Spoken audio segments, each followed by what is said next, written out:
Now I'm over Bryce Canyon, which is, I believe, in Utah. I'm not 100% sure, but I know it's, the southwest. It looks very southwesty. At first I thought it was the Grand Canyon, but it's too far across. It's just, I see mountains off in the distance that direction, and right here are these, very red sandstone, or maybe not sandstone, but very, very red kind of cliffs that look like columns with a very flat top. What's happening here is it's presenting a 3D theater for just your face. So what allows it to be very portable, and what that does is it uses the magnetometer in the phone and the gyroscopes in the phone to sense where it is in the world, what direction it's facing, and present you with information based on that. So yeah, it's a virtual reality headset, much like an Oculus Rift, only for much less money. So it looks like that if you don't have the Google Cardboard on. So it shows something for your left eye and something for your right eye, and they are slightly differentiated, and that's why there's this little gap in the middle, this little piece in the middle to keep you from seeing the right eye from seeing what the left eye is supposed to. The kit was basically the cardboard, the lenses, the magnets, and a strap to go around your head.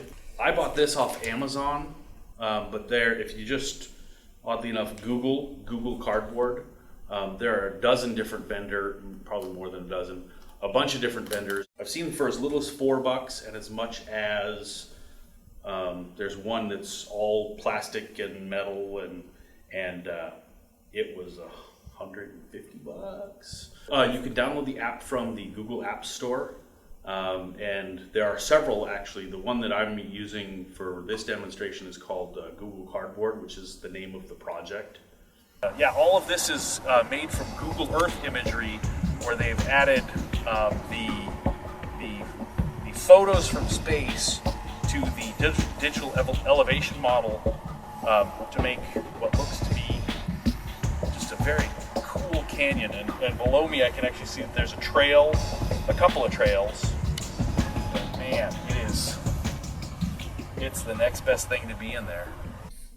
It's definitely well worth $10 to me to be able to play with this. Now I'm gonna try it on. Whoa. This is actually really cool. It's right on the edge of an ocean, and right over here is, it looks like a giant chapel or a church or something. And I'm kind of above the sky, right above a building. The magnet sensor on the side here is not on that side on my phone. On my phone, it's actually kind of down here in the corner. I've had to jerry-rig some things to make that. That allows you to do things like clicking. If you're used to clicking a mouse, well, that's how you click using this, is by changing the magnetic field to the magnetic sensor.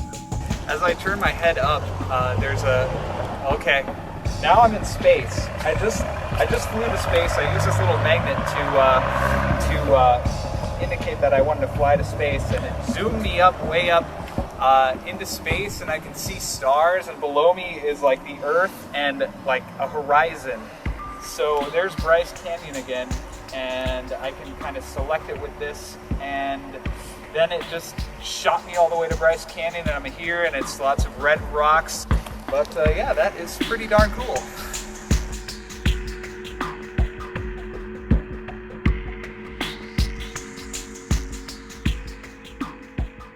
And so right now I'm about 50-ish feet above the roadway surface in the Miracle Mile in Chicago. So yeah, there's the Chicago Institute of Art. And I can see the Hancock building right there. And if I turn, I think I can get I just went down an alley.